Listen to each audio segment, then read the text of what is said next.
Next, we will talk about special angle pair relationships. The first one we'll talk about are vertical angles. So vertical angles are congruent, meaning that they're equal to each other.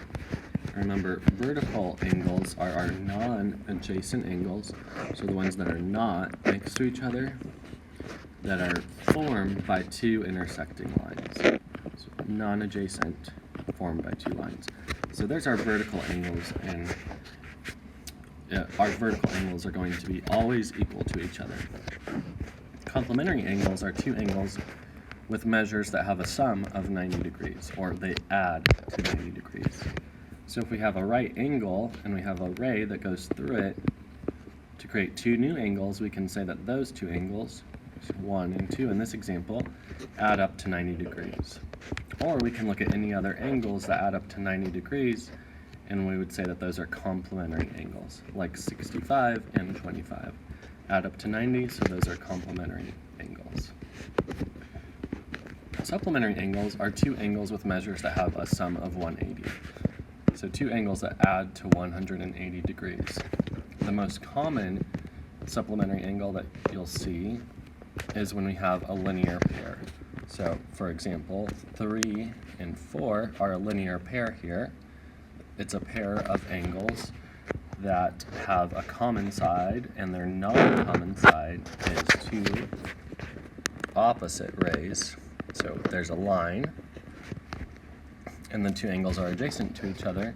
They're always going to add up to 180 degrees. So linear pairs are always supplementary. Also, we can have any two angles that add up to 180 degrees. We will call those supplementary as well. So 120 and 60, since those add up to 180, we would call those supplementary angles as well. And remember that angle measures are real numbers. So operations for real numbers and algebra can be used with angle measures. And we'll see that in this example. So the example we have is find the measures of two supplementary angles if the difference in the measure of the two angles is 18 degrees. All right, so let's draw this out. So we have two angles. So this looks like two angles that would approximately add up to 180 degrees. We'll label 1A and 1B. So we know it tells us that they're supplementary. So our measure of angle A plus our measure of angle B, we know is going to equal 180 degrees. And let's just call angle A x. Let's give it a variable, x degrees. So if angle A is x degrees, then we can plug in x for angle A. So x plus measure of angle B equals 180 degrees. And then we can subtract x on both sides and find that m, angle B, is equal to 180 minus x. It also tells us that the difference in the measures of the two angles is 18 degrees. So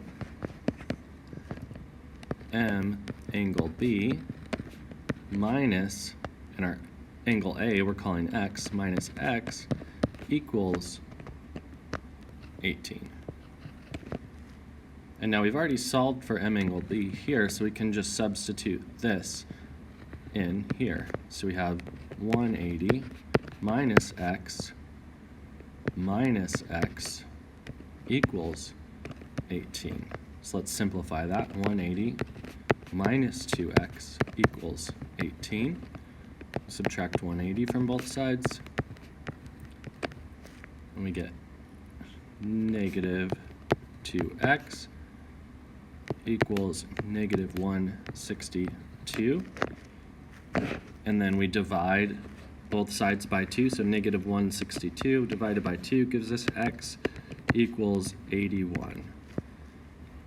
So, and we said x is our angle A, so we know that m angle A equals 81 degrees. So let's go ahead and plug that back up. Here, M angle A is 81, so we know that 81 degrees plus M angle B equals 180 degrees. So if we subtract 81 from both sides to get M angle B by itself, we get M angle B equals 99. So 180 minus 81 gives us 90 degrees.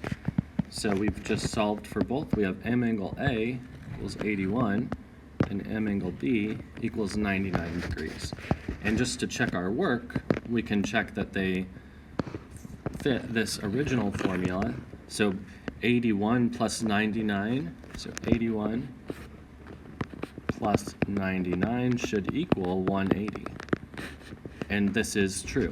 We get 180 equals 180, which is true. So we just proved that the two angles that we found are correct.